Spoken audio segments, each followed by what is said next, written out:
আসসালামু আলাইকুম। নতুন আরো একটি পর্বে আপনাদের সবাইকে স্বাগত। আজকের পর্বে তৈরি করে দেখাবো ছোট বড় সবারই পছন্দের চিকেন নুডলসের রেসিপি।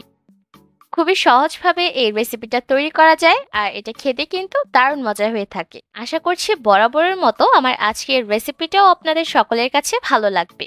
চিকেন নুডলস রান্না করার জন্য আমি এখানে কোকোলা ব্র্যান্ডের নুডলস ব্যবহার করেছি। এখানে 150 গ্রাম আছে। এবার প্রথমেই প্যাকেটটা ছিঁড়ে আমি নুডলসগুলোকে বাইরে বের করে নিচ্ছি। আর নুডলস বের করার পর এর সাথে একটা মশলা থাকবে যেটা আমি পরবর্তীতে রান্নার কাজে ব্যবহার করব। আপনারা চাইলে কিন্তু যে কোনো টাইপের বা যে কোনো ব্র্যান্ডের নুডলস দিয়ে এই রান্নাটা করতে পারেন। এবার নুডলস রান্না করার জন্য চিকেনটাকে প্রিপেয়ার করে নিচ্ছি।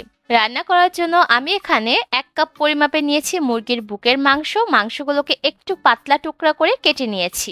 এবার প্রথমে এর মধ্যে দিলাম 2 চা চামচ মরিচের গুঁড়া, চিলি ফ্লেক্স দিলাম 1 চা চামচ, আদা রসুন বাটা 1 চা চামচ, স্বাদ অনুযায়ী লবণ দিয়েছি, আধা টেবিল চামচ দিয়েছি সয়া সস, আধা টেবিল চামচ দিয়েছি ওয়েস্টার সস, আর সেই সাথে আধা টেবিল চামচ দিয়েছি টমেটো সস। 1 ফালি লেবুর রস চেপে দিয়ে দিলাম। এবার মাংসের সাথে মশলাগুলোকে খুব ভালোভাবে মাখিয়ে নিচ্ছি। আপনাদের হাতের কাছে যদি ওয়েস্টার সস না থাকে সেক্ষেত্রে না দিলেও চলবে। সম্পূর্ণ মাংসগুলো যখন মশলা দিয়ে মাখিয়ে নেওয়া হয়ে যাবে তখন এই মাংসগুলোকে আমি আধা ঘন্টার মতো একটা সাইডে ম্যারিনেট করে রেখে দিব। এবার নুডলস রান্না করার জন্য একটা স্পেশাল সস তৈরি করব। তার জন্য একটা বাটির মধ্যে নিলাম 1 টেবিল চামচ টমেটো সস, আধা টেবিল চামচ নিয়েছি ওয়েস্টার সস আর আধা টেবিল চামচ নিয়েছি সয়া সস, সেই সাথে নিয়েছি 1/4 চা চামচ চিনি। এবার এই সবকিছুকে একসাথে মিশিয়ে নিচ্ছি। ব্যাস, এটাই হচ্ছে নুডলস রান্নার স্পেশাল সস, যেটা ব্যবহার করার কারণে নুডলসটা রান্না করার পর খেতে বেশি ভালো লাগবে। চুলায় একটা প্যান বসিয়ে আগে আমি পানি গরম করে নিয়েছি। লবণ দিয়ে দিলাম 1 চা চামচ আর 1 টেবিল চামচ রান্নার রেগুলার তেল। এবার এর মধ্যে নুডলসগুলোকে দিয়ে দিলাম। আর এই যে পানির মধ্যে একটু তেল ব্যবহার করেছি, এই তেল ব্যবহার করার কারণে নুডলসগুলো সেদ্ধ হওয়ার পর একটা আরেকটার সাথে লেগে যাবে না। এবার ঘড়ি ধরে 4 থেকে 5 মিনিটের মতো এই নুডলসগুলোকে সিদ্ধ করতে হবে। আর 4-5 মিনিট সিদ্ধ করলেই দেখবেন নুডলসগুলো খুব সুন্দরভাবে সিদ্ধ হয়ে যাবে। কোনোভাবে কিন্তু নুডলসগুলোকে ওভারকুক করা যাবে না, তাহলে কিন্তু রান্না করার সময় নুডলসগুলো একদম ভর্তা হয়ে যেতে পারে। যখন দেখবেন নুডলসগুলো ভালোভাবে সিদ্ধ হয়ে গেছে আর হাত দিয়ে চাপ দিলেই ভেঙে যাচ্ছে, তখনই নুডলসগুলোকে নামিয়ে একটা স্ট্রেনারে নিয়ে নিতে হবে। নুডলসগুলো সিদ্ধ হওয়ার পরও কিন্তু একটা আরেকটার সাথে লেগে থাকেনি, যেহেতু আমরা পানির মধ্যে একটু তেল ব্যবহার করেছিলাম।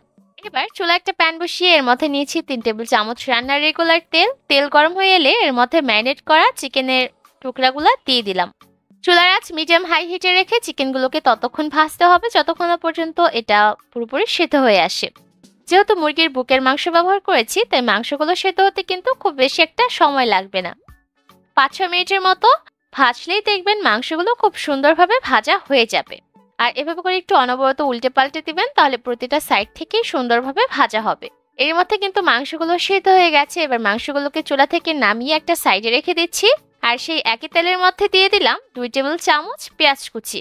পেঁয়াজটাকে কিছুক্ষণ ভেজে নিয়ে যখন এটা একটু নরম হয়ে যাবে, ঠিক সেই পর্যায়ে এর মধ্যে দিয়ে দিলাম আধা চা চামচ আদা রসুন বাটা।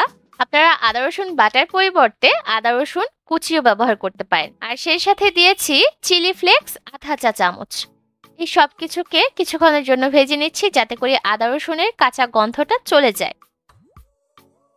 আরো 2-1 মিনিটের মতো পেঁয়াজটা ভেজে নেওয়া হয়ে গেলে যখন এর থেকে আদা রসুনের কাঁচা গন্ধটা চলে যাবে, তখন সেই পর্যায়ে এর মধ্যে দিয়ে দিলাম আধা কাপ পরিমাপে গাজর কুচি আর 1/3 কাপ পরিমাপে ক্যাপসিকাম কুচি।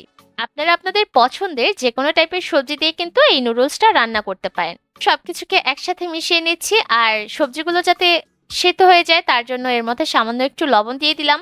লবণের পরিমাণটা একটু বুঝে দিতে হবে, যেহেতু মাংসগুলো লবণ দিয়েই ভেজে নিয়েছি আর নুডলসগুলোকেও লবণ দিয়ে সিদ্ধ করেছি। রান্নার ক্ষেত্রে যে সসগুলো আমরা ব্যবহার করব তাতেও কিন্তু যথেষ্ট পরিমাণে লবণ থাকে, তাই লবণটা খুব বেশি পরিমাণে না দেওয়াই ভালো। এবার এই সবজিগুলোকে চুলার আঁচ মিডিয়াম হাই হিটে রেখে আরো 3-4 মিনিটের মতো ভেজে নিব। তবে খুব বেশি ভেজে একদম ভর্তা করার প্রয়োজন নেই। যখন সবজিগুলো একটু নরম হয়ে যাবে ঠিক সেই পর্যায়ে এর মধ্যে সিদ্ধ করে রাখা নুডলসগুলো দিয়ে দিলাম। সেই সাথে ভেজে রাখা মাংসগুলো দিয়ে দিলাম। আর নুডলসের প্যাকেট থেকে যে মশলাটা বের হয়েছিল সেই মশলাটা দিয়ে দিলাম। সেই সাথে আগে থেকে তৈরি করে রাখা সসটা দিয়ে দিলাম। চুলার আঁচটাকে মিডিয়াম হাই হিটে রেখে আরো 2-3 মিনিট সবকিছুকে একসাথে নেড়েচেড়ে মিক্স করে নিলেই কিন্তু নুডলসটা সার্ভ করার জন্য একদম রেডি হয়ে যাবে। যেহেতু নুডলসগুলোকে ওভারকুক করিনি, তাই দেখতেই পাচ্ছেন এই পর্যায়ে কিন্তু নুডলসগুলো অনেকটা ঝরঝরা আছে।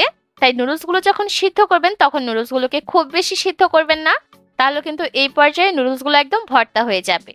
সবকিছুকে একসাথে নেড়েচেড়ে মিক্স করে নেওয়া হয়ে গেছে, আর দেখতেই পাচ্ছেন নুডলসটা কিন্তু একদম পুরোপুরি রান্না করা হয়ে গেছে। এবার এই নুডলসগুলোকে আমি একটা সার্ভিং প্লেটে তুলে নিব।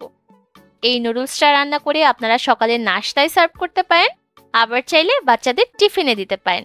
তাছাড়াও চটজলদি মেহমানদারিতেও কিন্তু এই নুডলসটা রান্না করে সার্ভ করতে পারেন। কেমন লাগলো আমার আজকের এই সহজ চিকেন নুডলসের রেসিপি অবশ্যই কমেন্ট করে জানাবেন।